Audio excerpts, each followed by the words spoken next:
everybody, and welcome to another episode of our Toilets to Titles Wednesday night NFL review preview with me, Joe Knows, and my special guest for about the third week in a row, I believe. This is getting great. I've got at Nate _ Dirt19, Mr. Dirt19. How are you, good sir? Doing well. It's weeks are All flying right. by, so having fun. Yeah, it's holiday season, man. So it is flying by. It's definitely getting to that time of the year where I feel like I don't have enough time. No, There's not enough time in the day. So never had enough hours we've in the had day. yeah, we've had our Christmas tree. We actually picked it up on Sunday. I'm keeping it watered, and it's standing like 7 feet away from me, but we haven't had a chance to put the decorations on just yet. So feeling guilty and feeling like a bad dad, but that's just the way that it's been. So we're gonna get that sucker decorated either later tonight or tomorrow. Definitely gonna do it, but Oh, it looks so naked over there. But anyway, all right, guys. So again, this show is dedicated to where we are reviewing the results from the Week 13 NFL schedule, and we're going to be previewing the upcoming Week 14 schedule. And we're also going to, before we actually get into that, we're going to Nate and I are big college football fans, and the Final Four have arrived. We know who the Final Four is, who's going to be playing who, so we're going to get into that. But real quick, bells and whistles. Don't forget to hit the like and subscribe button. Just a friendly reminder. Please give us that 5-star Apple review. We'd really appreciate it.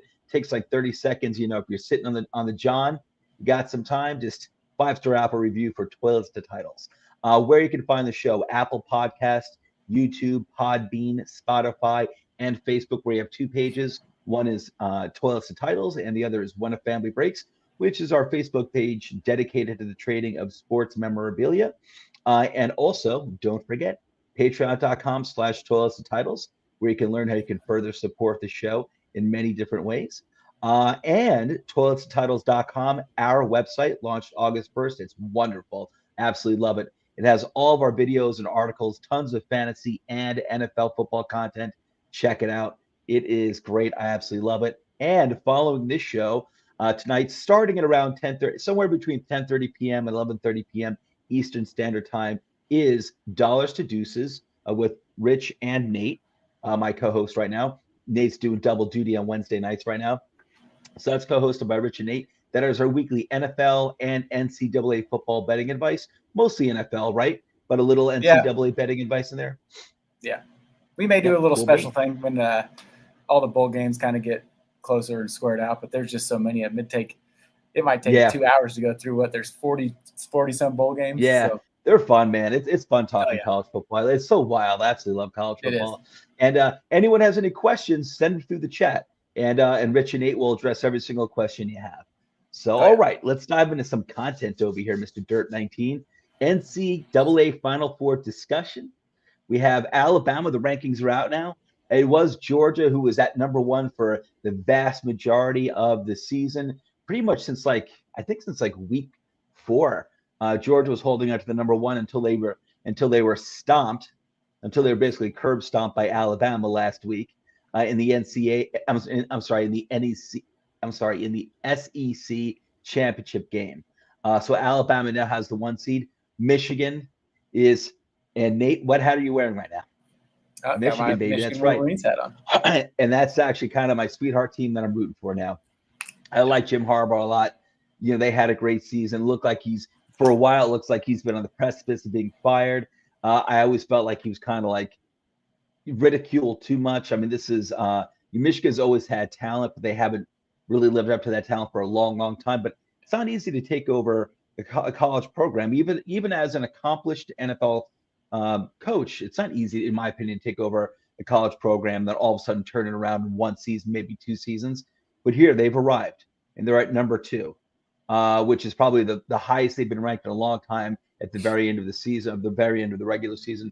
Michigan is now number 2, and Georgia is now they've dropped to number 3, but they're still in the Final Four. And Cincinnati Bearcats are number 4. They were number 3 as of last week, but with Alabama beating Georgia, Alabama moved up to 1. Georgia moved to number 3, and Cincinnati is pushed down to number 4. Yeah, I think you can make an argument for any of these teams being 1, 2, 3, or 4. It doesn't really matter in my mind. I actually liked, I do think Cincinnati realistically is probably the 4th best team out of these 4, just based on who these teams have played and beaten in terms of strength of schedule. Cincinnati only played two ranked teams, but they did beat both handily. One was actually Notre Dame, who was actually they beat Notre Dame early in the season. When I think Notre Dame was ranked sixth.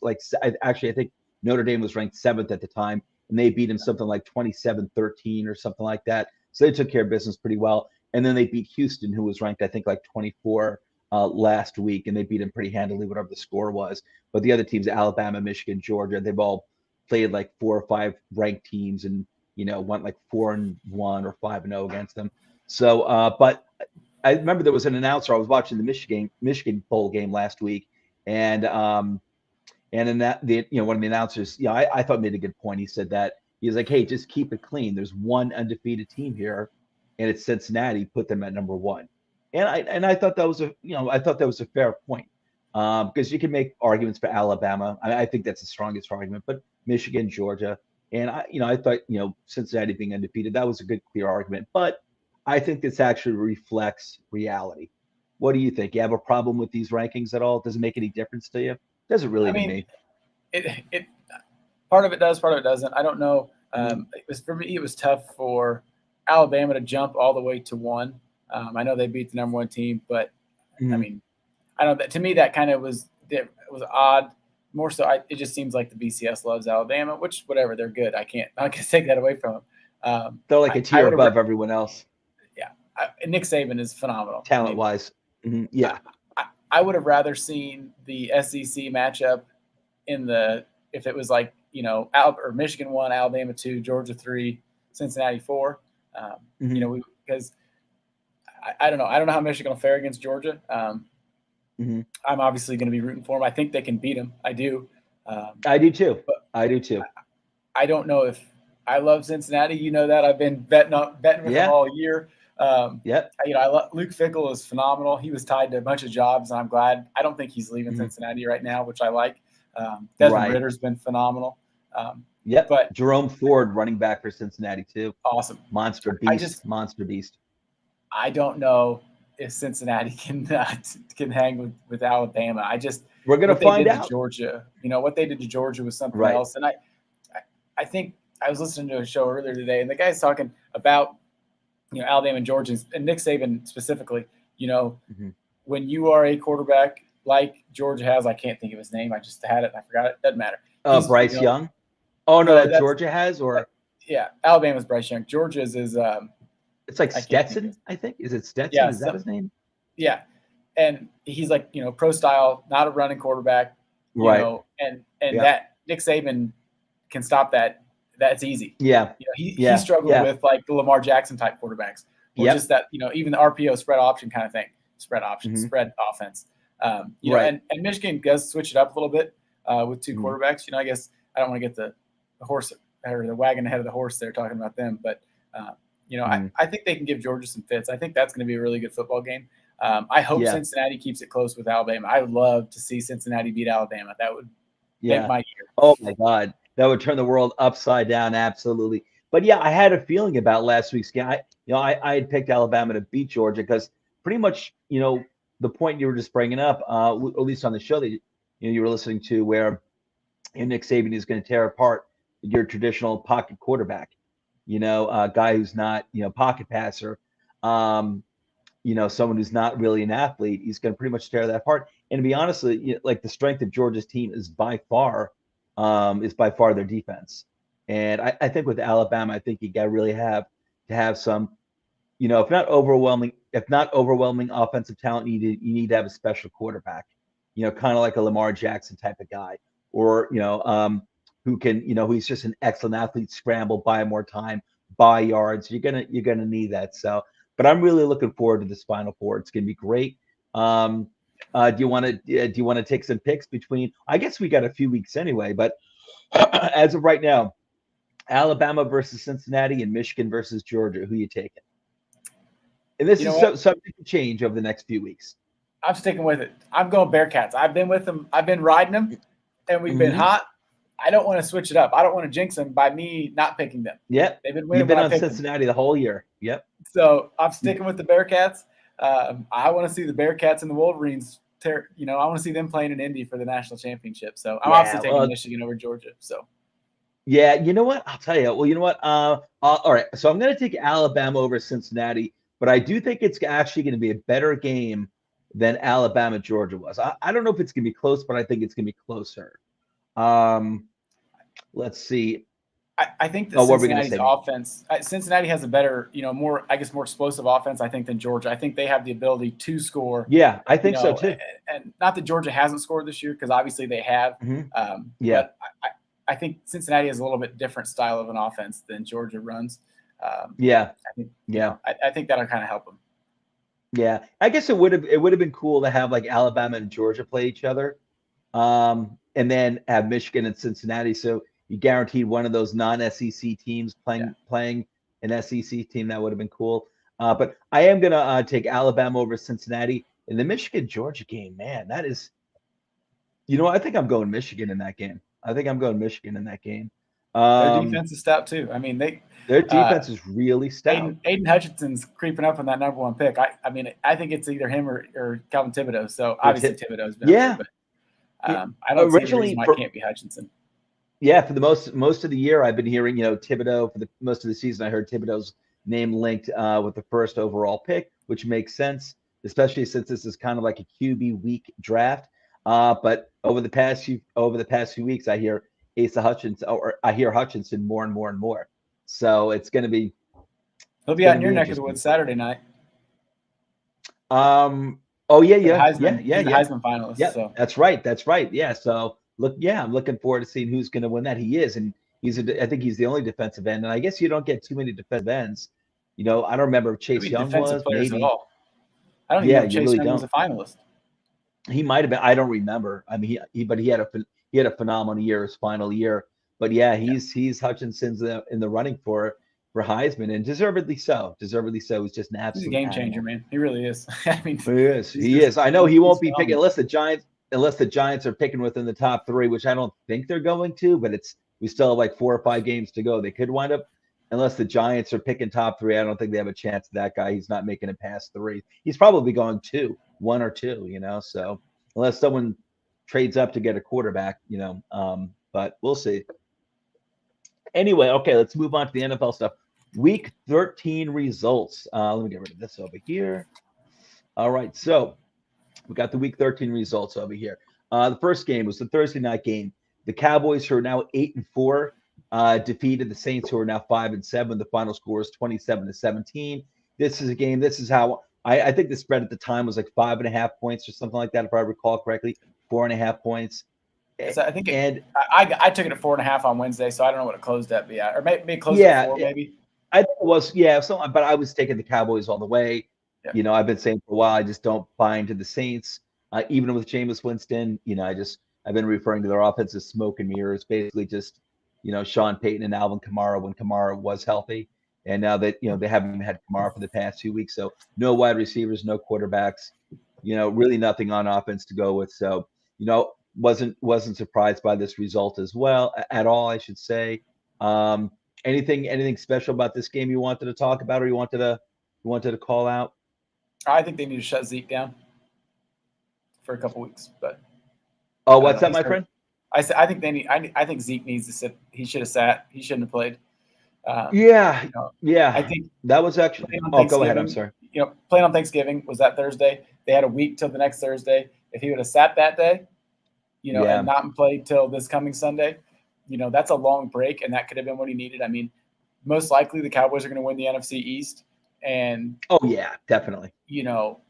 That's what's more important. That's Zeke a good point. I don't think he's ran for over 50 yards. You're right. He ran for 45.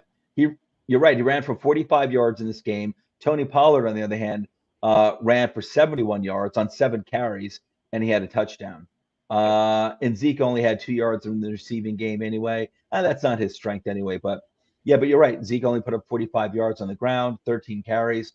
Pollard, 71 yards on 7 carries and a touchdown. So, and CeeDee Lamb actually put up 33 yards on 1 carry as well. I'm just looking at the box score here.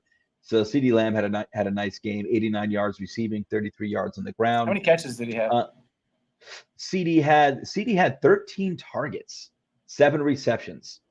7 receptions on 13 targets. Yeah. I don't think he's not the most efficient wide receiver, to be honest with you. But, when he gets catches, he's good for yak. Amari Cooper only had 2 targets, 2 receptions. Did Cooper get hurt? I think we're going to be talking so about quiet.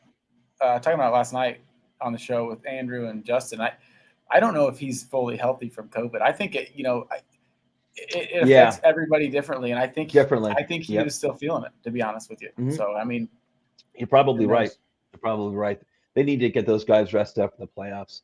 Okay, so the Buccaneers, who are now 9-3, defeated the Falcons, who are now 5-7. Final score of this game was 30-17. Again, not a surprise.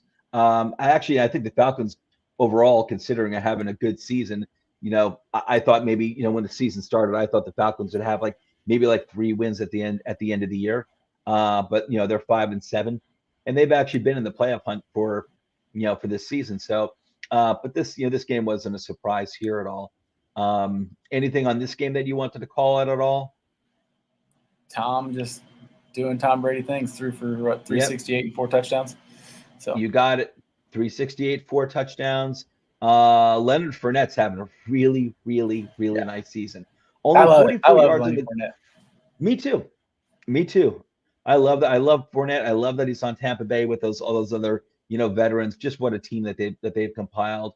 But he put up 44 yards on the ground for 13 carries. Not much, but Fournette also put up 48 yards receiving on 7 receptions for 8 targets. Now, Leonard Fournette was not traditionally a running back who was, used in the receiving game. And it's really this year, I don't remember if they were doing it I think they were doing it last year as well, but this year he's been used in the receiving game a lot. So, he's really become a valuable player, not just for the Patriots, for the Buccaneers, but fantasy wise as well. I think I was listening, it's been a number of years ago, but they were talking about Fournette and talking to him, that not a pass catcher. And he goes, I can catch the ball. They didn't do it in college. They'll shoot him, throw the football to him. And I think there's a lot of running backs like that. And you got to obviously work on your craft. It's not just something easy for anybody, but to me, it's almost, he can do it all really. And Brady trusts him, throwing the ball is like throwing to James White back in the day. So. Yeah. Look at him. I mean, look at that. 8 targets, 7 receptions, 48 yards, and a receiving touchdown. Yeah. So great stuff for him. Our man, Cordarrelle Patterson, another big game. 78 yards on the ground on 13 carries and 18 yards receiving for 3 receptions, 5 targets. So he put up a little less than 100 yards altogether. No touchdowns this game, but still overall a really nice game by Cordarrelle Patterson. And he is keeping Atlanta almost single-handedly, along with Matt Ryan, single-handedly keeping, Atlanta chugging along this season. So, all right. Yeah, this is really nothing big to call out. Chris Godwin had a really nice game, 143 yards receiving. Yeah, and that's pretty much it. All right, so the Buccaneers are looking good. Yep, they are rolling, defending Super Bowl champions. Okay, so we're moving on to the now 10-2 Cardinals, who defeated the now 4-8 Bears 33-22. You know what? I didn't even look into this game, as a matter of fact, in terms of the box score, the specifics. Kyler was on fire. He accounted for 4 touchdowns. I think he threw for 3. Hopkins in his first week back had 3 catches for 40 yards and a touchdown, something like that. Nothing huge, but obviously very important. That team looks good. I don't think they've lost on the road this year. You're right. They're 7-0 on the road. Mm-hmm. Yeah. They have looked very good. Cliff Kingsbury's got to win Coach of the Year. I don't know how he does it. Winning those games on the road with a backup quarterback. You know what? I was checking it. Oh, I'm sorry. I didn't mean to speak over you. Good. I was going to say I was checking out the Cardinals, the results of each of their games, I think, last night when I was just compiling all my information, preparing for this show. And they basically destroyed every opponent they've had. They've been putting up regularly over 30 points. One of their losses was when Murray was, when he was when he was injured and Colt McCoy was playing for him. I was playing in his place, and I forgot. No, I forgot the other loss. Banked by the Panther. The Packers beat him. That's right. Well, that was a good game. Yeah, that was a good. In Arizona they didn't have Devontae Adams, didn't have Alan Lazard, didn't have Marquez Valdez-Scantling. Yep. Yeah, okay. And then I think the other one was a loss, I think, to the Panthers, maybe. Yeah, and the Panthers smoked them. Yep. That was the week after Kyler got hurt when they got beat by like 20. So yes, they did. They did. Other than that, all their other games, like against the Rams or any other team, have been like they've kind of blown them out actually. I think By like the only close game I remember is against the Vikings that early in the year. Yeah. I think they won with a field goal or something like that. But yeah, but I think even then it was a high scoring game. I mean, they're like you get in order to beat the Cardinals, you pretty much got to put up over 30. They're really impressive, and their defense has been really impressive too. But like you said, Kyler Murray, 2 passing touchdowns on he was only 15 passing attempts, 11 completions, 123 yards only. He also ran for 2 touchdowns on 59 yards rushing. James Conner, rejuvenated career, at least rejuvenated year in Arizona, 75 yards on the ground, 36 yards receiving, and a receiving touchdown for James Conner.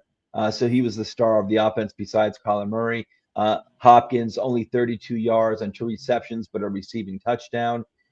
And that's it. Like you look at these numbers and like, man, they still put up 33 points. And of course, Kyler's responsible for 4 touchdowns. But they ran the ball 35 times for 137 yards. I mean, that's not bad. Yep. They only threw for 123 yards, but it doesn't matter. Yep. I mean, the Bears are. I don't know what they're doing. It also helps that Andy Dalton threw four interceptions as well. Yeah. David Montgomery for the Bears had a nice game, 90 yards rushing and a touchdown. Jakeem Grant Sr., I'm not familiar with that player, wide receiver for Chicago, 1 touchdown and 62 yards. That was really it to call out. Yeah. Jordan Hicks for Arizona, 2 sacks. Just looking at the defensive side of the ball. Yeah, that's it. That's pretty much it there. But so Arizona rolling along. All right, let's move on to that next game there. Chargers are now 7-5. They defeated the now 7-5 Bengals 41-22. Actually called this upset. I just had a gut feeling about it. It wasn't anything I could point to, injuries, on heavy injuries on one team or anything like that. It was just a gut feeling. Chargers were going to bounce back, and the Bengals were kind of due for a smack in the face, and it happened. They got it big time against the Chargers. So Bengals are still having a fantastic year, and I want to go into that box score there. Definitely, Chargers, Bengals. Hair Bear, nice game by Hair Bear, 317 yards, 3 touchdowns. Eckler, 59 yards rushing and a touchdown. Also 45 yards receiving for Eckler. So definitely the all-purpose weapon for Los Angeles, and he's staying healthy. They need that. And Mixon had a quiet game for Cincinnati, only 54 yards rushing and a touchdown. So definitely a quiet game for him. Yeah, and a big fumble as well. So I think they probably focused on minimizing that running attack by Cincinnati. Not that I was about to say San Diego. Not that the Chargers are known for their rush defense. Go ahead, Nate. I think more than anything, it was the Chargers were out front early. They were up 24-0, I think. So I don't even know if the Bengals had a chance to run the football like they want to. That's last year's Bengals offense when Joe Burrow was getting destroyed until he got hurt, and they're running 5 wide every single time. I don't know. I called the game. Like I said, I picked the same as you with the Chargers, and they looked good as far as the offense did. They had those, that weird Jamar Chase interception where he bobbled the ball and it got picked off, and the Joe Mixon fumble. I mean, I said last night, that's a 28-point swing when that happens. So I don't know. I mean, you'll see later. I didn't put the Chargers in my top 10. I still have the Bengals in my top 10. I think they're a better football team, to be honest with you. I don't know. The Chargers haven't been able to close the game out, and I thought it was going to happen again. They were up big. Yeah. Bengals come rolling back, and then those turnovers, and it kind of changed the game. And I don't know. You're right. I don't know what the Chargers are going to be going forward. It was. You're right. It was 24-0 at one point. Cincinnati came back in the second and third quarter to make it 24-22, and then the Chargers racked up 17 points in the fourth quarter. Jamar Chase did have a quiet game, only 52 yards receiving. T. Higgins was the big receiver for Cincinnati with 138 yards and 1 touchdown. Tyler Boyd had a good game too, 85 yards, but no touchdowns. But yeah, I mean, Los Angeles also had 6 sacks against Burrow.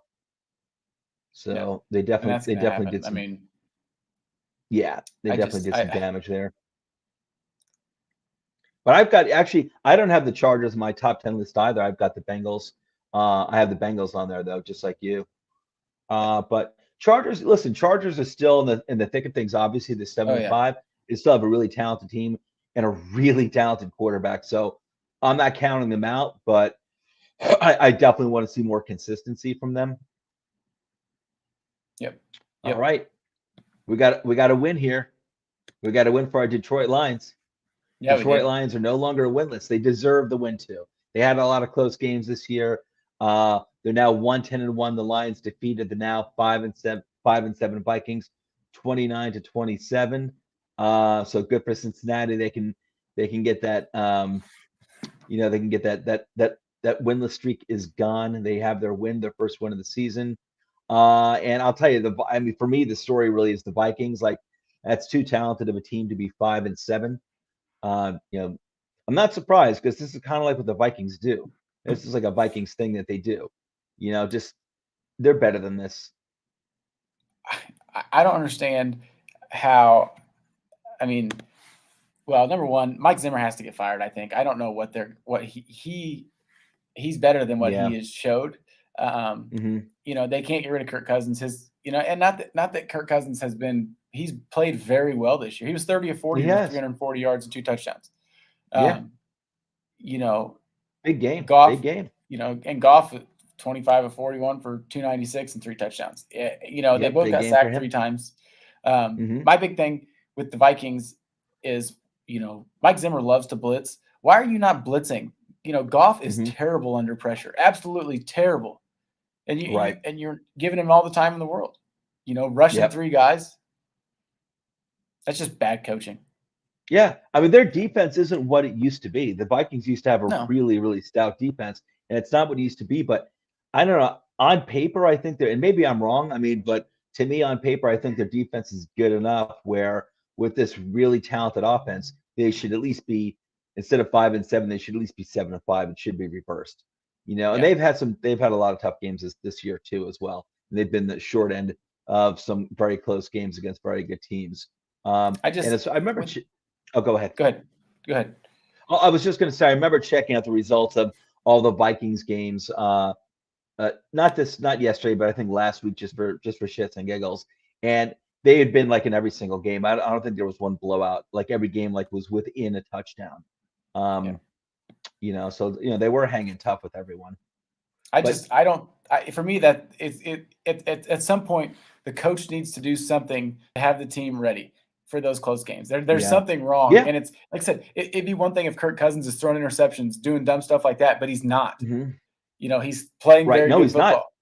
Kirk Cousins, you don't even hear, at least I don't hear his name anymore in terms of, he used to be kind of like a punchline or, the scapegoat, and nope, you don't hear. You remember, was it beginning of last year or was it the season before that where, Thielen and Diggs were, they were pissed off. They were like, they wanted more targets for themselves, because they were just always running the ball. And after that, Cousins did start throwing the ball more, and Diggs and Thielen were putting up big numbers. But ever since then, I mean, Cousins has just been really good. You don't hear anything about Cousins anymore. The problem is not Cousins, And I just hate to see it because Minnesota's they are a talented team, and it's a shame that they're 5-7. Well, it's not because they're in the same division as the Packers, but. Yeah, no, I know. I hear you. I've got no dogs in that fight anyway, so I could have an unbiased opinion. The one last thing is that it's embarrassing. It really is. I don't understand. I get the Lions were due or whatever you want to say, but Minnesota, the Vikings they're better than that. If they're going to be due, it should be due against like the Texans, or the Giants or the Jets or something like that. Or the Bears. Or the Bears, exactly, but not the Vikings. Vikings are too good for that. I did take in that game, actually. I took the Vikings straight up, but I did take the Lions getting the points. And I had said previously I'll never pick the Lions straight up to win until they actually showed they can win a game. But I did take the Lions. You picking them this week against the Broncos? Taking the Lions? No, heck no. I don't even remember. We'll get to that. We'll get to that in a bit. I'm not going to go crazy. I do want to call something out I think is important, especially for fantasy purposes. It's not groundbreaking or anything, but I do want to bring up Amon-Ra St. Brown. And I agree with what you were saying last night. If people are having a problem pronouncing the name Amon-Ra St. Brown, it's not difficult. I think you made that point last night. In Amon-Ra St. Brown, it's very easy. Amon-Ra. It's like I hear that, or I heard somebody else say something the other day, and I was like, that's not even close. Amon-Ra. No, it's Amon-Ra. It's like it's kind of like an Egyptian. It's like an Egyptian pharaoh or an Egyptian god and a Christian saint. So, but Amon-Ra St. Brown. That is a really cool name, actually. But nice Thielen, game. by the way. Thielen's out too. Oh, go ahead. Thielen had that high out too for a couple weeks. Yeah, gotcha. Yeah, I see. He had he only had 2 targets, 1 reception, 0 yards. Justin Jefferson did have a huge game, 182 yards and a touchdown. He is so good. And let's see. Oh, Alexander Madison had a good game. I don't like Alexander Madison, but he did have a good game. 90 yards, 1 touchdown on the ground. Amon-Ra St. Brown, 86 yards on 10 receptions. It was 10 receptions on 12 targets. That's nice. That's a nice, healthy percentage there. So 86 yards, 1 touchdown. I like this guy coming out of college. I believe he was USC, if I recall correctly. I liked him a lot. And but 86 yards, 1 touchdown. Hawkinson actually had a decent game. I mean, for a tight end, I mean, he's better than this, but he had 49 yards and a receiving touchdown. And it's not huge, but considering that Detroit really doesn't, they really don't have like a lot of weapons to spread around. It's easy to focus on Hawkinson because he's probably their best offensive player in order to shut him down. Josh Reynolds also had a nice game for Detroit, 69 yards and 4 receptions. All right, so very, very nice. But I definitely wanted to call it Amon-Ra St. Brown. Speaking of like with TJ Hawkinson, I think they said it on the Blitz on Sunday. I haven't watched many Lions games, just sometimes here and there, but they are keeping him into blocks so much that I think Justin said he watched a game a couple weeks ago and he said that Hawkinson ran 6 routes. Yeah. Let me see something. Let's see. He had 8 targets, 4 receptions, 8 targets. I wouldn't be surprised if their line is really that bad. Then they could be going max protection, or even if it's not max protection, like you said, they could just be keeping him in as as extra blocker for for the running game or for Goff to protect Goff. So I know that I think their center's out. I know that Penny Sewell's played very well, but he has played well. Because I know. I'm sorry, he has played well. Yeah. All right, because what I remember hearing just in the beginning of the year, at least, that he didn't look good. But I figured I wasn't worried about it. I figured he was too good that he would eventually straighten out. So, but I haven't really checked in on him. So, I think they moved him back to the right side, and he's been playing right tackle, and he's been playing a lot better. So, gotcha. I think so. It looks like he had maybe a hold or a penalty or something last week. I remember seeing him do it. But other than that, I said he's played well. Yeah. All right. Cool. I got to say, it looks like right now maybe Rashawn Slater was the better pick, though. I remember that was coming up late in the draft, and I was like, what? Yeah. And I was like, nothing against Rashawn Slater, but I'm like, you've been talking about Penny Sewell as like the best left tackle, in the past 10 years at least. Football? Yeah, exactly. Sort of like the like the left tackle version of what's his name, Nelson on the Colts. Just he's like the best ever. Quentin Nelson. But he really was. Quentin Nelson really is. What? Or Elton Jenkins. My guy, Elton Jenkins. Yeah, Django. Well, he didn't come out with that pedigree, but everyone. But I mean, don't get me wrong. Quentin Nelson is like the best guard. But they were talking about Penny Sewell in that way too. And I figured, okay, but I still believe in Sewell that he's gonna be a good left tackle. If they got to put him at right tackle for now and he's doing well, that's great. It doesn't matter. I told a friend the other day talking about Justin Jefferson how good he is. I was like, that draft we moved up, got Jordan Love. I would give away all of my Christmas presents to go back to that draft and get Justin Jefferson. Because I'll tell you, shit, God, he's good. You know what? This upcoming draft, when I'm gonna start focusing on players for the upcoming draft, I really gotta take a really, really, really close look, deep dive into the LSU receivers, because you can always count on those LSU receivers. They are talented. Okay, moving on to the game of the week. The 6-7 Dolphins upset my 4-8 Giants 20-9. Horrible game here. Let's go. It's not even worth going in that box score, to be honest with you. The Giants are now moving on to their third string quarterback. Mike Glennon, the backup quarterback, suffered a concussion. It looks like Jake Fromm is going to be the starting quarterback right now. So, if you have money, if you want to bet, I would definitely bet on the upcoming game against the Giants. They're banged up all over the place. Offensive line, weapons. I don't even know who's going to be playing this week, and it doesn't even matter because Jake Fromm's going to be a quarterback. It's completely ridiculous. But Miami's the story here. They're up to 6-7 after a really bad start this season. Miami's, they're up to 6-7, and they are definitely in the thick of things. They're looking good here. Jalen Waddle, who I had a feeling when Tua, people can talk about Tua in terms of not living up to expectations all they want, and it's completely fair. I think he's getting better and better each week, actually, Tua. He just needs to stay healthy. But I had a feeling once he came back, that the wide receivers on Miami were going to start putting up bigger and bigger numbers than they are. Jalen Waddle just put up 90 yards. Devontae Parker put up 62 yards. It's not a big game, but it's respectable. But again, Jalen Waddle put up 90 yards. And it was 11 targets, 9 receptions on 11 targets. Even Gesicki had 46 yards. Even Gesicki. And that was it. I'm like, nothing sexy no sexy performances. Tua had a pretty good game, nice game, 244 yards, 2 passing touchdowns, 30 for 41. Nice completion ratio there. He's got some yak monsters, dude. I think he averaged 6 yards pass. He can't throw the ball downfield. Right. I will continue to say it until he shows me he can. One completion over 20 yards. Come on, dude. You're in the NFL. Throw the ball. That's why I sorry. Yeah. Oh, no. I'm with you. But it just seems like the Dolphins, they definitely play better with this guy at quarterback. Yeah, I mean, he can throw the ball better than Jalen Hurts. Yeah, I think he's got a definitive ceiling. I'm with you. I think he's got a definitive ceiling.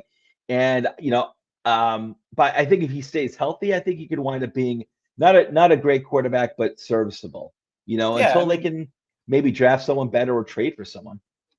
I think B-Flow has tailored the offense to his strengths. And that's what you have to do as a coach. I mean, everybody knows that. Well, I take that back. That's not what everybody knows because Matt Nagy doesn't do that. A lot of coaches I wish the Giants would do that. I was about to say I wish the Giants would do that. So, but I agree. Brian Flores is doing. He's tailoring it to the talent that he has, and he's tailoring it to what Tua can do, at least as of right now. And their defense is playing very well. Yeah. I like it. So they run 6-0, haven't they? You know what? I thought, did they lose? They started 1-7. And they've won the last 6 games, I think. I guess so. I thought maybe they lost the week before they played the Giants. I'm probably wrong about that. Let me click on this real quick. They beat Dolphins. Yeah, no, you're right. They won the last 5 games. 5. Yeah. Yep, the last 5 games in a row. Texans, Ravens, Jets, Panthers, Giants. So besides the Ravens, they've definitely had a very soft schedule. I'll tell you, their schedule's looking ahead. The Dolphins this upcoming week are playing the Jets.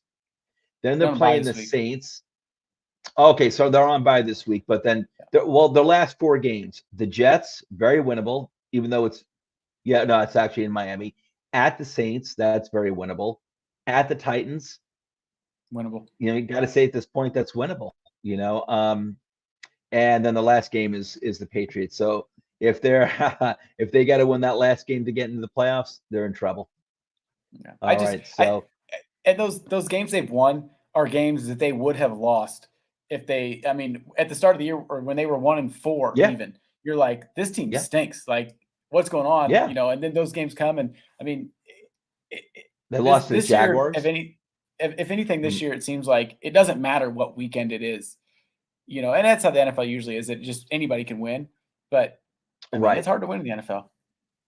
Yeah, yes, it is, especially if you're the New York Giants. But anyway, okay. So the Giants lost to the Dolphins. Eagles are up to 6-7. They're having a surprisingly pretty strong year. I'm not saying they're a great team, but a lot of people were expecting very little from them. Eagles are 6-7. They defeated the Jets, who are now 3-9. Final score in this game was 33-18. I had actually taken the Jets getting the point in this game. I think I don't remember. I think I took the Eagles straight up, but I definitely took the Jets getting the points, and I was wrong about that one. Yeah, I took the Jets and Jets with getting the points and straight up, and I would have changed that had I known. Well, I knew Sunday or Saturday that Gardner Minshew was starting, I would have taken the Eagles. Gardner Minshew's a way better quarterback than I mean, why? And I'm not trying to pick on your Giants, but like Dave Gettleman has to be seeing Gardner Minshew, who got what they trade for him to get from the Jaguars, like a 6th-round pick. Like Dave Gettleman has to be like, we got Mike Glennon as our backup. Yeah. I think there's a reason for that, and that's because they don't want a quarterback controversy. They don't want any chance of a quarterback controversy, or at least going into this year, they didn't want any chance of a quarterback controversy. I think that's why they never made a play for either Gardner Minshew or anyone else. But I like Gardner Minshew personally. I do like. I always have. He's a gamer, man. Yep. I think he's a gamer. I agree. Yeah, I think he's a gamer. The guy's a gamer. I don't know if he could. He's kind of I don't know what you say, laissez-faire kind of style of playing football. I feel he'd make me nervous for a whole 17 games because he's not very big. But he's got if you could swag. tame that down a little bit, and keep him in the pocket because he could throw the football. He's a good passer, and he always has been. Coming out of Washington State, he's a good passer. Yeah, and he was good for the Jaguars. Yeah, to me, it is insane that the Jaguars gave him away for nothing, and not saying that they should have kept him because Tua is their guy. I get that. And you mean Trevor Lawrence? Yeah. Did I say Tua? Sorry. Yeah, Trevor Lawrence. Yeah. But the other teams that you're looking at, like that are in quarterback purgatory, whether it's the Browns, the Browns, the Giants, the Seahawks when Russ was down. That Browns, that's a great point. The Browns, actually, he'd be great. He would have been great for the Browns. Not that the Browns. I mean, I think the Browns want to avoid any type of perception of a quarterback controversy as well. But yeah, no. Listen, I like Minshew a lot. I do. I like Minshew. His rookie year on the Jaguars, the guy's got swag. I like him a lot. I really do. And I think that guy can absolutely be a winner on a good team. Absolutely. I thought he had a really good. He had a really good rookie year with the Jaguars. Put him in really Denver. Better than Teddy Two Gloves, better than Drew Lock. Yep. Listen, he's who does he remind me of? Who was he reminding me of right now? Guy's got maybe a little bit of Fitzpatrick. I don't know, but he's got that. Minshew's got that thing about him. He's got that it thing about him. He does. Like, he's got that winning thing about him. I do think he's a good quarterback. I like Minshew, but Jets. All right, so they defeated the Jets. The Eagles defeated the Jets 33-18, and Elijah Moore. Always do that. Elijah Moore, rookie wide receiver for the Jets. I have to go back on the scores. I lost my page here. I just want to call out for the Jets. He did have a good game, I believe. 77 yards receiving for Elijah Moore and a touchdown. 12 targets, only 6 receptions. Did get 12 targets. He's getting a lot of targets now. Zach Wilson, 200 respectable game, 226 yards, 2 touchdowns, 1 interception. That 23 of 38 is rough. Yeah, but he's not on a great team either. He's not on a great team. And compared to a lot of his earlier games. What's that? I said I'm worried he might stink. I hope it's possible.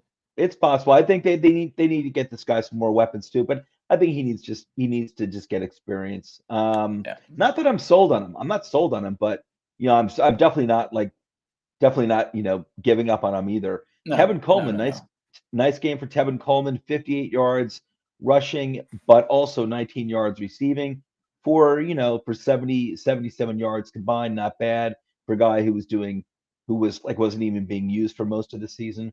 Our man, Nate, go for it. Corey Davis. He's out for the season. Season-ending. Is he? I didn't even know that. Know that. But the Jets are lucky. They're probably going to be better off, to be honest.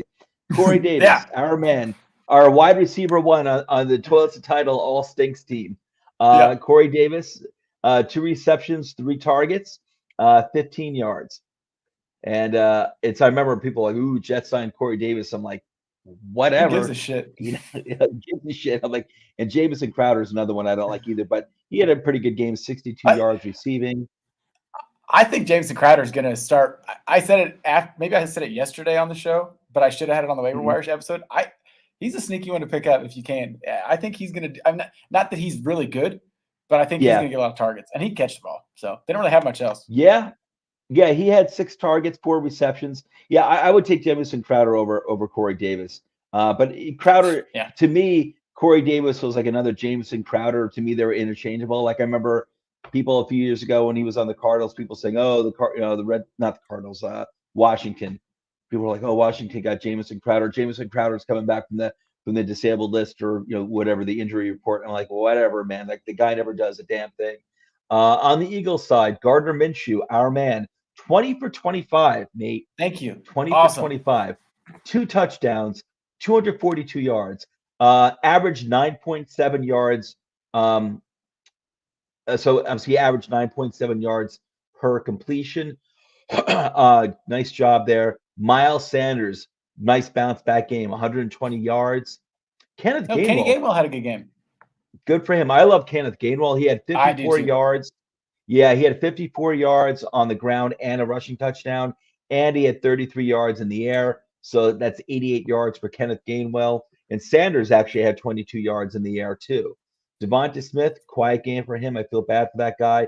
Only 4 targets, 15 yards. I actually was saying last week, I think I might have said through the chat on your show on Dollars for Deuces, I might have said one of the shows, I think it was your show, where I said through the chat that I thought now that Minshew was playing that that don't be surprised that if Devonta Smith actually has a good game, they'll have a quarterback that can actually throw the ball. And I was wrong about that. Devonta Smith only had 15 yards. But anyway, Sanders, big game.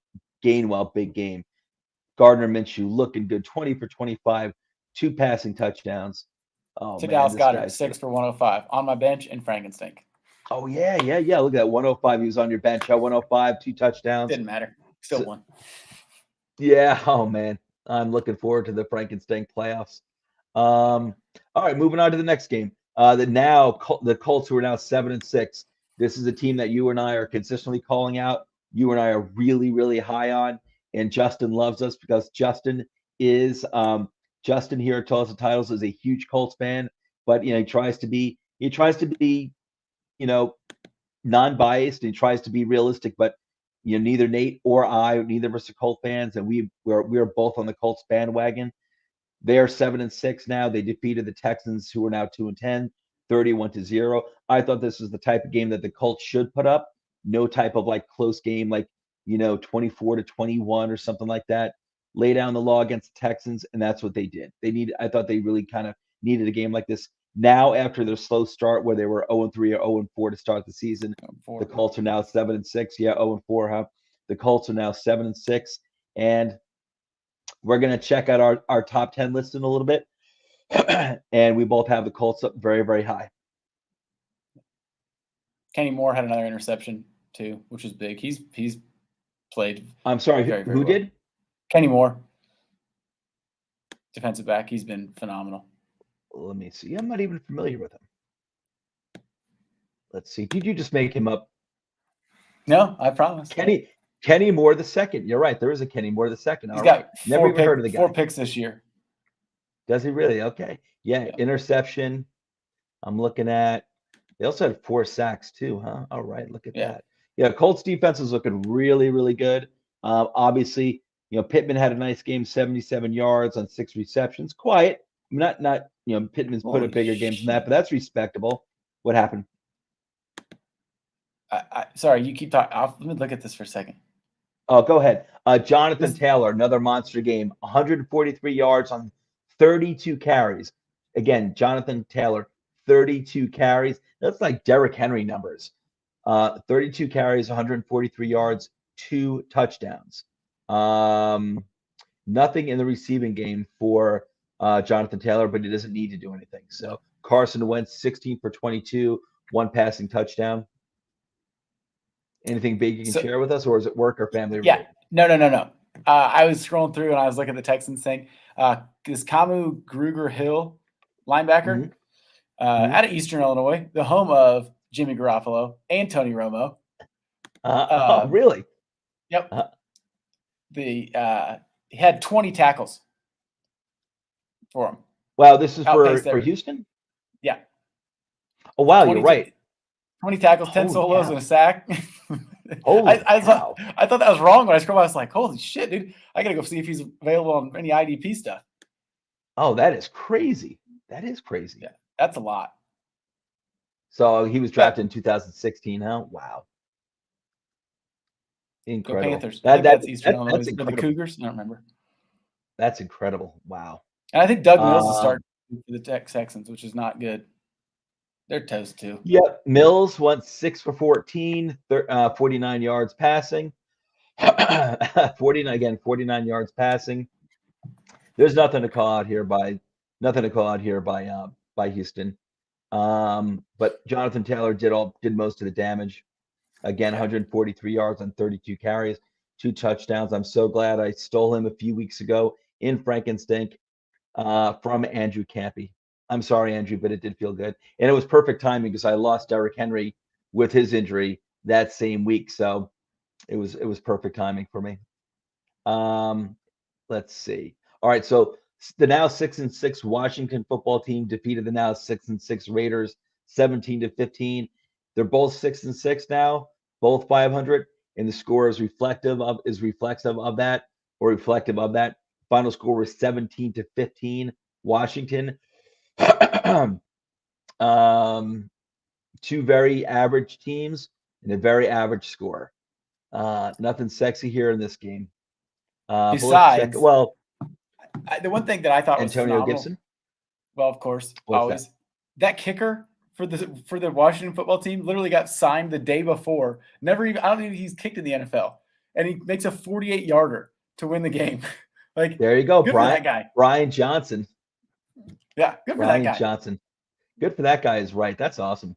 That's a nice sorry, story Rich. there. I said a couple weeks ago. Same old Raiders. Gonna be 500. Yeah. Hey, you know what? Hey, Rich. At least they're better. They're better than my Giants. I wish we could be 6-6. I'll tell you, Divine Diablo is having a really nice rookie year for the Raiders. He had 11 tackles, including 8 solo. Okay, so Antonio Gibson, very nice game. 88 yards on the ground on 23 carries. He also put up 23 yards receiving and a receiving touchdown. So he put up like 110 yards altogether. Antonio Gibson. Logan Thomas had a nice game, 48 yards and a touchdown. He's done. What's that? Logan Thomas is he done for the year? Yeah. Oh, not surprised. That's what he does. He'll come off the bench. He'll come off the injured reserve, put up 75 yards and a touchdown, and then he goes back on the injured reserve. That's Logan. Well, this time it's Andrew Campy's fault, though. Oh, why is that? Because he was talking about him. He put him on the waiver wire list. There you go. So jinxed. It's like 2 or 3 tight ends in a row. Yeah. Oh, geez. Hunter Renfrow, my man, Hunter Renfrow, who I do like a lot. 102 yards receiving on 9 receptions. I am surprised that Vegas did not put up more points than 15 against Washington's beat up defense. And even before they were beat up, they were not good in terms of pass protection. So I did think Vegas was going to have a better game than that on offense, but alas and alack. But 2 6-6 teams. Let's see. Okay, moving on. Rams. The Rams are now 8-4. They're now 8-4. They defeated the now 2-10 Jaguars 37-7. Not a surprise. Rams, like I said, same thing with the Colts. They should have went in and taken care of business just like that, and they did. Let's see. Matthew Stafford, 295 yards, 3 passing touchdowns. Cooper Kupp, 129 yards, 1 touchdown. Van Jefferson, 6 for 41 on a touchdown on 8 targets. That's what I like to see. He is the number 2 there without Bobby Trees. Yeah, sorry. You're right. I agree with you. He's the number 2 there. Odell Beckham Jr. did have another touchdown, only 28 yards, but he did have a receiving touchdown. He was 2 receptions for 5 targets. But you're right, Van Jefferson is the number 2. Cooper Kupp had 10 targets. And Sony Michel had a huge game. I'm not a big believer in Sony Michel. He had a really nice game, 121 yards, 1 touchdown. the Rams still worry me. I do Oh, yeah. think they needed a game like this. We needed to, kick the Jaguars' ass, but they do worry me. All right, so let's move on to the next game over here. The Steelers have life. The Steelers, 6-5-1 Steelers, defeated the now 8-4 Ravens 20-19. I remember I took the Ravens straight up, and I took the Steelers getting the points. This was in Pittsburgh. They do have Watt back. The Steelers, and that makes a big difference there. And so, Ravens have me, I think I took the Ravens off my top 10 list. They've got me very worried. I still believe in them. They're just a tough team. You can never count them out. For me, it's kind of like the same thing with the Steelers, but let's see. Roethlisberger, 236 yards, 2 touchdowns. Najee Harris, 71 yards on the ground, 36 yards in the air, receiving that is. So over 100 yards. Deontay Johnson, big game, 105 yards receiving, 2 touchdowns. Marquise Brown, Hollywood Brown, quiet game, 55 yards. I'm looking for Rashad Bateman. Did Rashad Bateman get hurt? He only had 1 target. I wonder if he got hurt. He didn't. Devonta Freeman had a nice game. He had 1 touchdown on 52 yards rushing and 45 yards receiving. So he had almost 100 yards combined. Very, very nice. That's it. Baltimore, you're really worrying me now. And I don't know if this is. I recalled hearing after this game that Marlon Humphrey might be done for the year. I don't know if that's confirmed. He is done. Yeah, I think that's why I took Baltimore off my top 10 list. I'm like, if he's done, I probably should have dropped him farther on mine. I'm worried, but I haven't lost hope yet. I don't know. This week is going to kind of be the determining factor against the Browns. So, you know what? I didn't realize that Minkah Fitzpatrick is back for the Steelers. I might have to put the Steelers back in my top 10 list because I know for a little while both Watt and Fitzpatrick were injured. Fitzpatrick is back. He had nine tackles, including 7 solo. Get this, TJ Watt, 3.5 sacks. He's good. 3 against Lamar Jackson. That's not easy. 3.5 sacks. That's incredible. So you know what? I have a feeling I won't do it right now because my list is already made. But now that both Fitzpatrick and Watt are back, I think the Steelers are going to go back on my top 10 list. I need to move the Ravens on mine. Yeah, I took the Ravens off. I think just with all their injuries, the running backs, and now and injuries on defense as well, including Humphrey. I had to take them off, but that's it. For the Steelers, they're healthier. I got to put them back. I won't do it this week though. Yeah, maybe I will. Right in front of your eyes, maybe I will. Okay, let's wrap this up over here. This part. All right, so we got 3 more games to go, real quick. Boom, boom, boom. Seahawks. Seahawks. Yep, Seahawks 4-8 defeated the 6-6 49ers 30-23. Seahawks, you crap the bed. You really needed that. You really needed that win. Russell Wilson, 30 for 37, 231 yards, 2 touchdowns. Tyler Lockett, 1 touchdown, 68 yards. That touchdown to Lockett was beautiful. Oh, I didn't see it.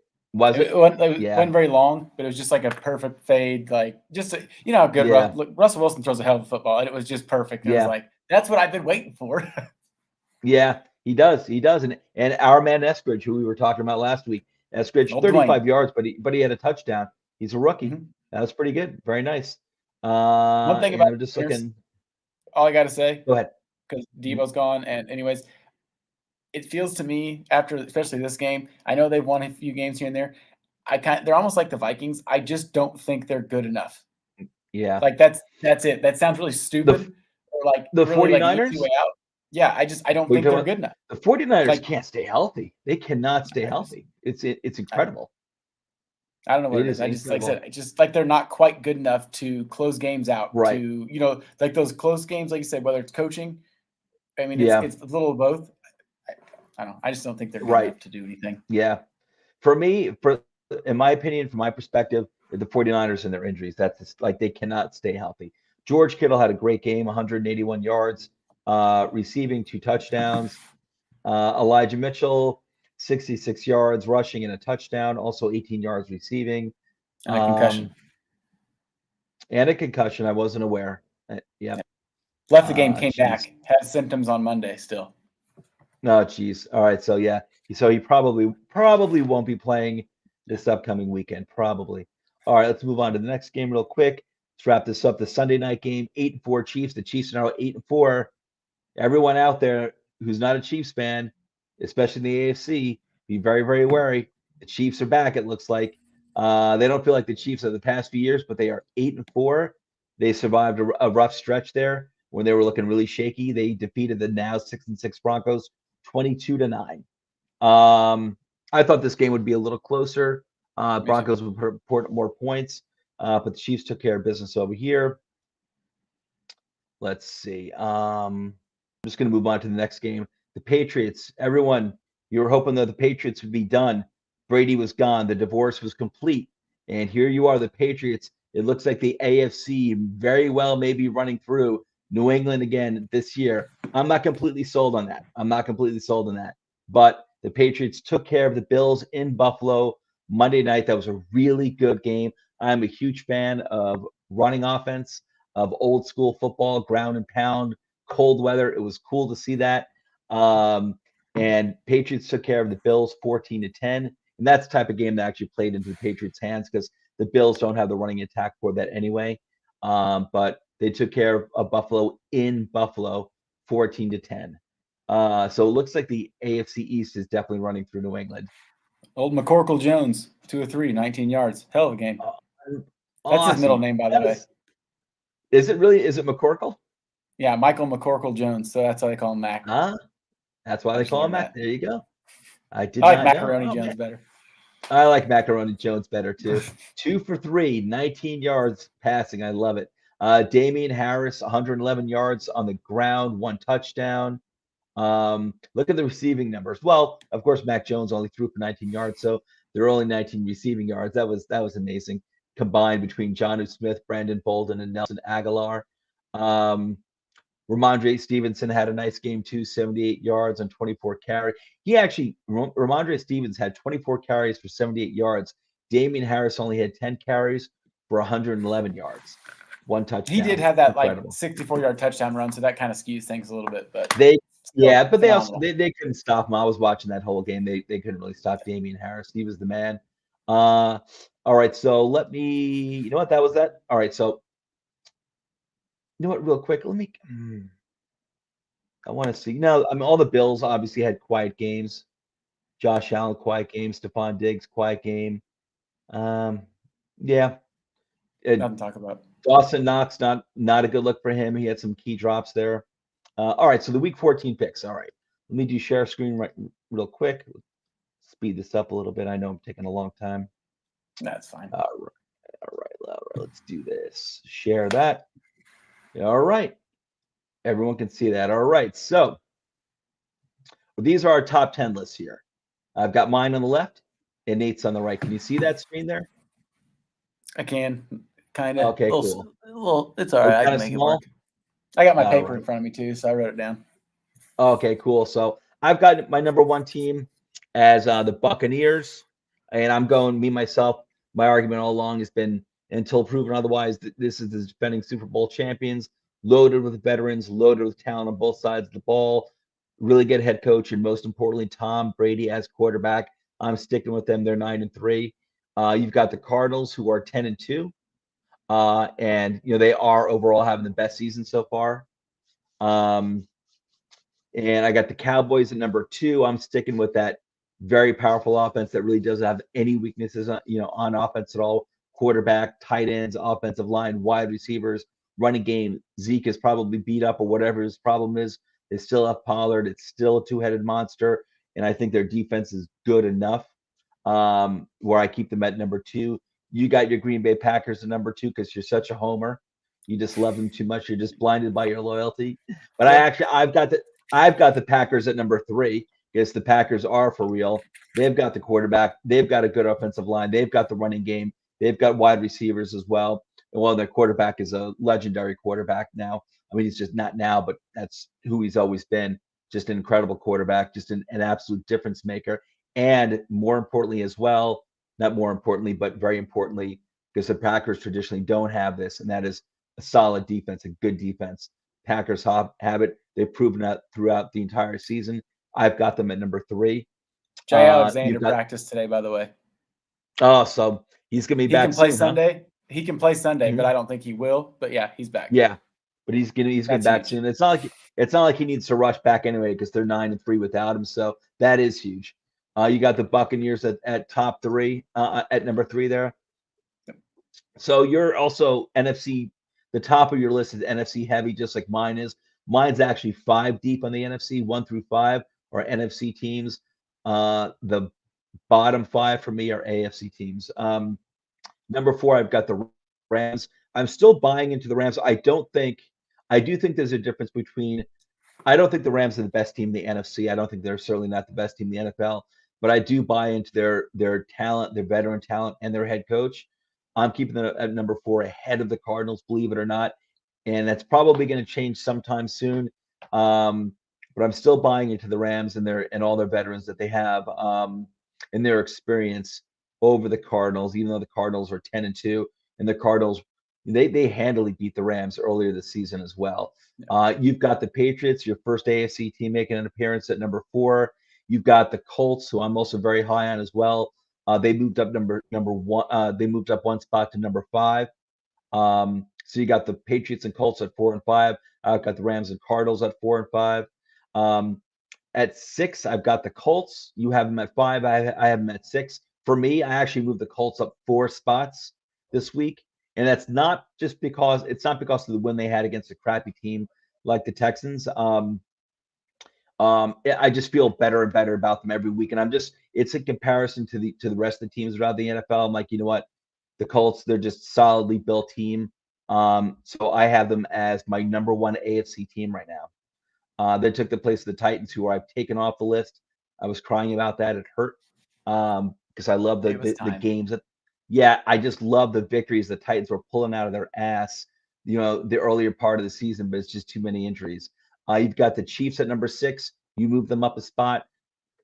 Everyone was dying to count the Chiefs out earlier this season. You can't do it. The Patriots, another team everyone was dying to count out. They're 9-4. They actually have, I think, the best record in the AFC, if I recall correctly. This is their first time on my list. They took the place of the Ravens, who I took off. You've got the Cowboys at number 7. I've got the Chiefs at number 8, who you had at number 6. I've moved the Chiefs up 1 spot this week. At number 8, you have the Ravens, who you bounced down 3 spots. I've got the Bill further. Yeah, I don't know. It's. I look at Yeah, I don't know. You're losing Marlon Humphrey. I mean, Jesus. I should have moved them down 1 farther and had them at 9 and the Bengals at 8. And it's so hard for me to give up on teams like the Ravens, Steelers, just because they prove it every year. They're always in it. It's so hard. But I did have to take the Ravens off. But like I was saying earlier, I probably am going to have to put the Steelers on next week on this list, back on. I have the Bills at 7 and 5. I'm just worried about their lack of a running game, and I still want more of a receiving game for them besides Stephon Diggs, and now Dawson Knox is having a really big year. He is having a really big year, but I don't know. I just want more from them. I think the defense is pretty good. I think it's good, but their lack of a real running game worries me. So I have them at number 9. You've got the Bengals at number 9, and I've got the Bengals at number 10. And this is also their first time on my list. And you've got the Rams at 10. Is there anything you wanted to point out about your list at all? For me, I don't know. The Colts and the Pats are almost interchangeable. I worry about Carson Wentz in some situations. I don't know what it is. I feel like that about Mac Jones.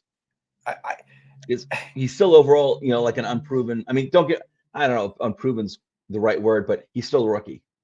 Oh yeah, without a doubt. I mean, I'm not passing the torch on to Mac Jones as, the next best thing, but I just, the coaching for me is the big thing. Josh McDaniels and Bill Belichick. Yeah. I don't know if you can. I know.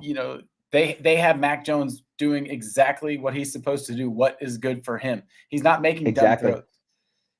And that for me is huge. The Chiefs. I know it was the Broncos, so it's hard to say. But the defense has looked so much better. They can't run the. I mean, they whatever. I'm worried a little bit about the Tyreek Hill's been like non-existent. I know it'll come to an end, and he'll have 6 for 240, but I don't know. Getting late in the season. Yeah, the Cowboys, I have them up there. They are very good. For some reason, I don't know why I haven't told anybody on the show because I don't want to hurt anybody's feelings, but I'm very worried about the Cowboys. Something doesn't seem right. I don't know what it is. The slow starts will kill them. I mean, it happened to the Packers when it was Mike McCarthy. Yeah. I mean, when you get boat raced by a team and you're down 21-0, that's tough. Yeah. Very tough. Maybe that's the common thread there, Mike McCarthy, in terms of the slow starts and the Packers and the Cowboys. Yeah. But yeah, listen, the Patriots, man, I've got them, it's their first time on my list. I'm like, all right, I got to take them for real. I have them right behind the Colts. And yeah, I agree with you. Like, man, it's like Belichick and his coaching staff is just such an equalizer. They're so good at what they do. They're so damn good.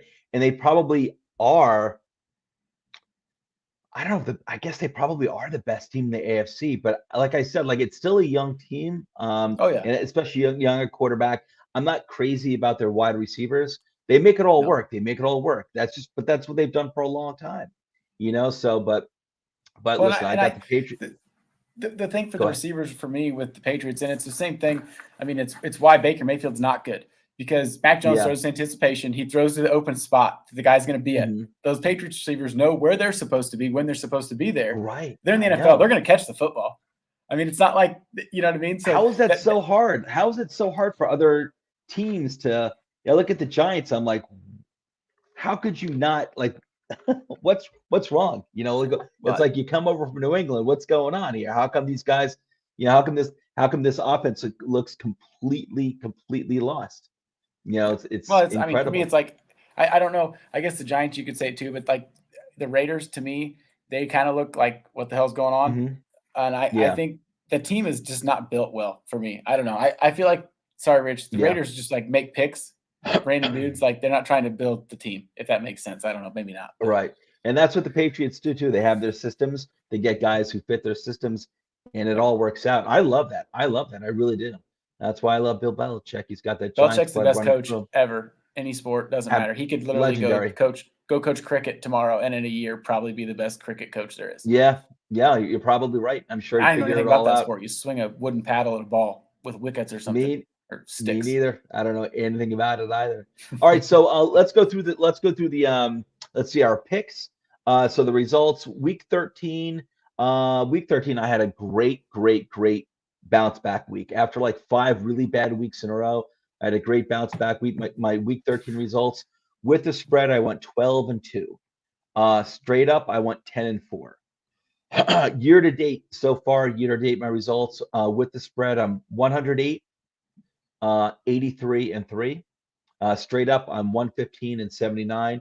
Nate, you had a really good week as well. Week 13, I did. You went 9-5 with the spread and 10-4 straight up, just like I did.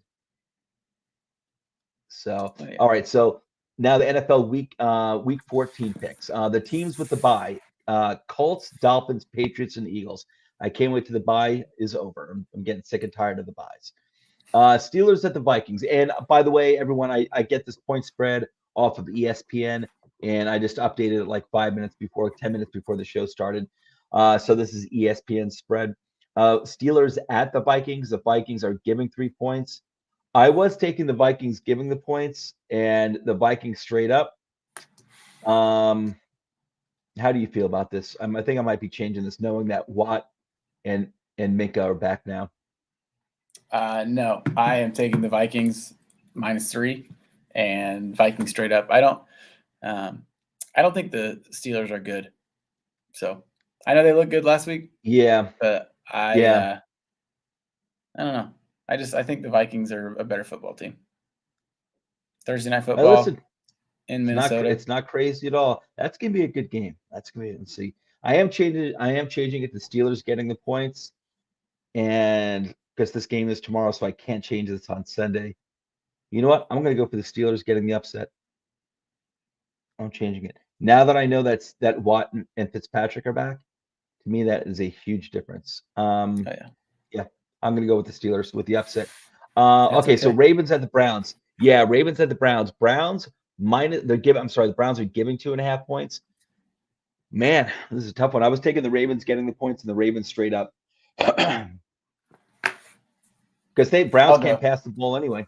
It doesn't matter. Yeah, they're not gonna have to throw the ball. I mean, like I said, I feel like I'm just talking myself out of having the Ravens even in my top 10.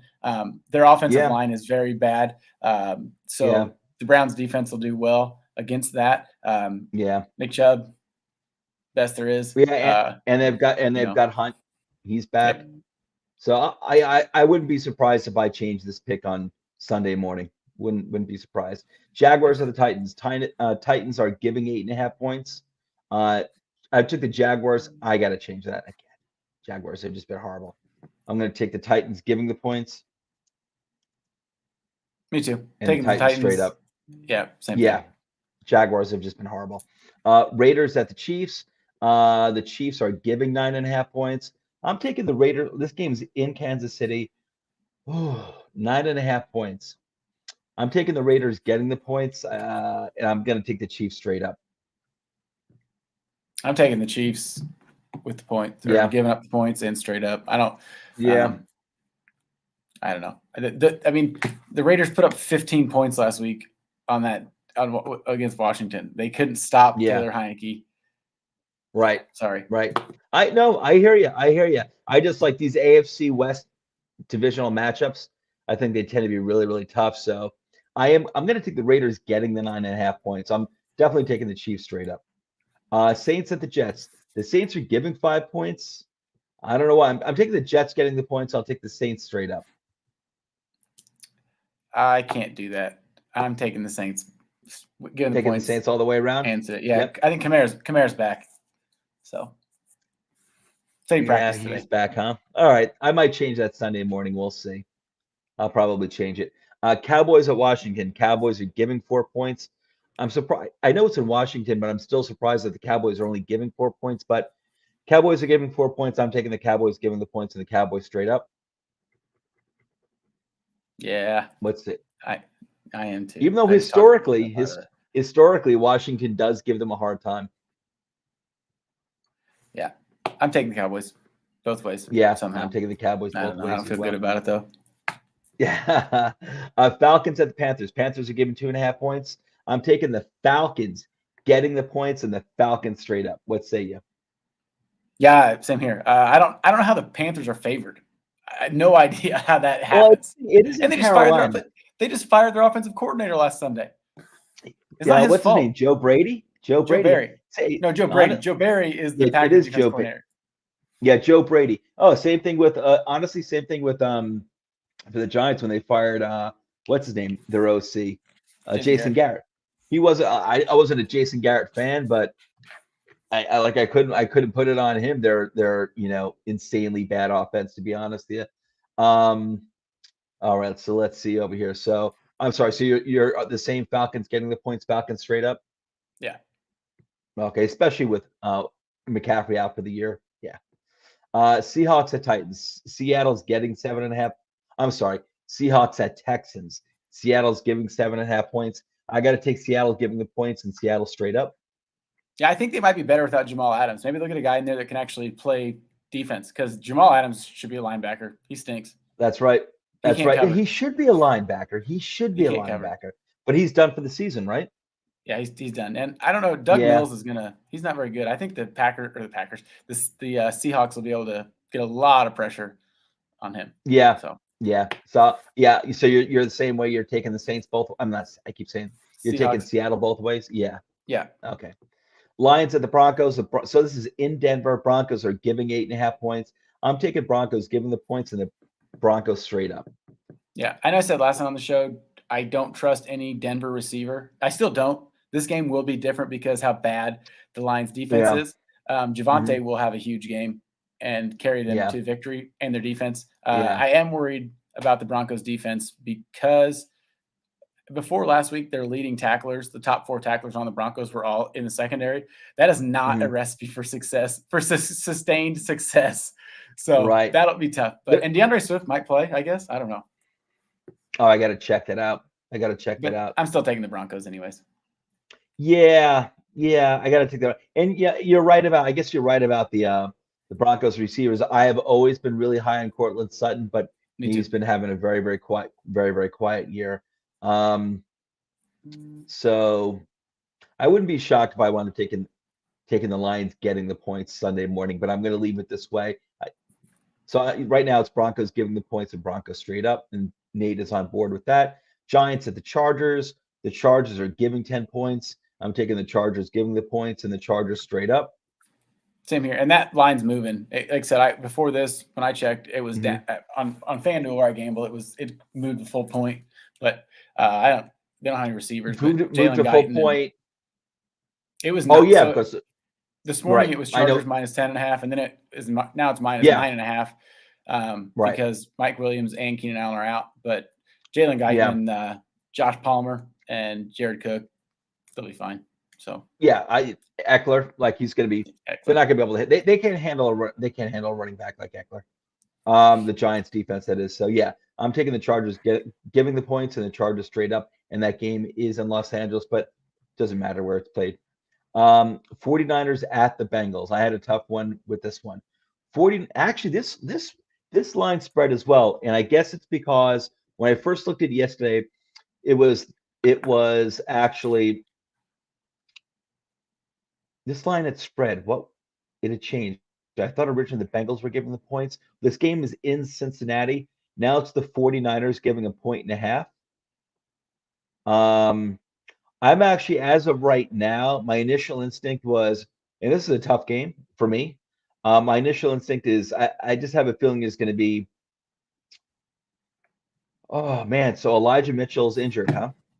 Mm-hmm. He's got a concussion. All right, I'm changing this. Go ahead. I'm sorry. I don't think Debo's gonna. They haven't said yet for sure. I don't know if Debo's playing either. All right. And Ayuk is not Debo Samuel. No, he is not. I'm taking the Bengals. I think that's settled. That was a big debate earlier in the season. I don't think it's a debate anymore. It is Debo over Brandon Ayuk. So I'm sorry. You're taking the Bengals. Yeah. I just switched to the Bengals getting the points and the bank. Yeah, I'm taking the Bengals getting the points and the Bengals straight up. I might change that. I want to see what happens with Elijah Mitchell, but assuming Elijah Mitchell's not playing due to concussion, I'm taking the Bengals both ways. Bills at the Buccaneers, the game of the week. The Buccaneers, so the game's in Tampa Bay. The Buccaneers are giving 3.5 points. I'm actually taking the Bills getting the points. I think this is going to be a really close game. I'm taking the Bills getting the points, and I'm taking the Buccaneers straight up. I have a gut feeling about this game that I think the Bills are just going to keep it really competitive. And it's even though it's in Tampa Bay, I don't know. It's a gut feeling for me. So I'm going to go with the Bills getting the points, but the Buccaneers straight up to win.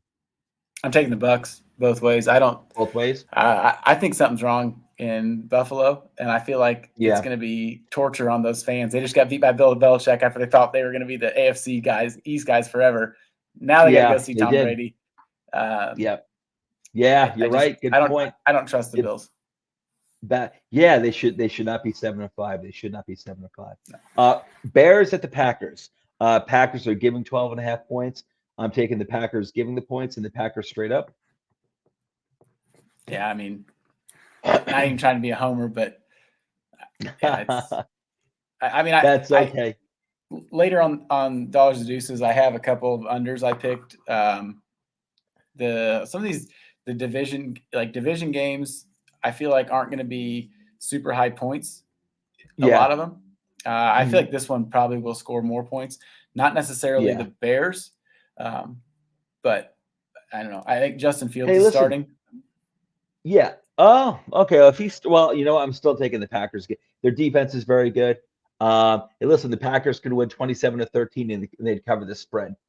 And it's still letting up 27 points isn't all that bad, for the Bears defense. But I'm definitely going with the Packers giving the points and the Packers straight up. Oh yeah. You're the same way? Okay. Oh yeah. It's because you're a homer. Exactly. All right, so last game, Rams at the Cardinals. This is another really good game. I still, in my opinion, I am more eager to see Buccaneers and Bills, but this is again another really good game. The Cardinals really took care of the Rams earlier this season. This game's in Arizona now. The Cardinals are giving 2.5 points. I'm actually taking the Rams getting the points and the Rams straight up for an upset this week. I'm going crazy. I'm going the opposite. Cardinals going to roll. Yep. Not surprised. I might change this Sunday morning. But I went back to this game like 3 times. I'm like, am I really feeling the Rams? I don't know. I mean, I was talking about the Cardinals before. They really put up a lot of points every single game. They took care of the Rams handily earlier this season. It wasn't close. I don't know. I just have a feeling about this game, but we'll see. The Rams haven't beaten anybody for me. If you look at their schedule, they haven't beaten anybody. Yep. That's the same thing with Buffalo. Honestly, same thing with Buffalo. Buffalo's the same way. But that's it. That's it for there. Let me get rid of this screen over here. Remove. All right. So, all right, guys. So that's the preview real quick. Just go through our in-season schedule here at Toilets Titles. Monday night, waiver wire for Patreon members only. We have a waiver wire program, waiver wire advice. Tuesday at 8 p.m., Toilets Titles, our flagship program. Wednesday at around 9 p.m., 8:30 p.m., this show you're watching now, the NFL review preview. Following the show, Dollars to Deuces starting at around 10:30 p.m. Eastern Standard Time. It's weekly betting advice with your man Nate and your man Rich. And hopefully Joe tonight if he's not busy. We'll see. Possibly, I might stop in. Thursday at 8 p.m., a dash of FS. Saturday at 7:30 p.m. Eastern Standard is Down Under Dynasty. That's because we got 3 guys living down under. They are Australian. They're chiming in from Australia, providing Dynasty fantasy football advice. That's 7:30 p.m. Sunday at 8 a.m. is my other show, Cup of Joe. That's where I recap the NCAA football games, and I give an updated preview for the NFL Sunday and Monday games. And then Sunday at 10:30 a.m. is the Blitz, and that is our start sit. It'll eventually be a call-in show, but it's start sit advice, and you can send your questions through the chat. Every single question will be addressed by the hosts, and the hosts are Justin, Mike, and Alex. And it starts at 10:30, and it runs pretty much until they're out of questions. So, and again, that's fantasy start sit advice. And Twitter handles here for me and all my mates here on the Toilets Titles team. And friendly reminder, don't forget to hit that like button, subscribe, hit the bell, give us that 5-star Apple review because we deserve it. At least I deserve it. I don't know about Nate, but I deserve it. So anyway, guys. He deserves it. Yeah, we all deserve it. We're a great crew. All right, man. Hey, listen, I'm going to let you go. I kept you on for an hour and a half. We have so many important things to talk about. So, can't stop. We're worth it. We're worth your time, viewers. We're worth your time. Anyway, let's get out of here. I'll let you guys get ready for Dollars to Deuces. And I'm out of here. Oh, we do have a comment. Dig. Fur Express. Have a good night, my friend. Take care, buddy. All right, guys. Take care. Out of here.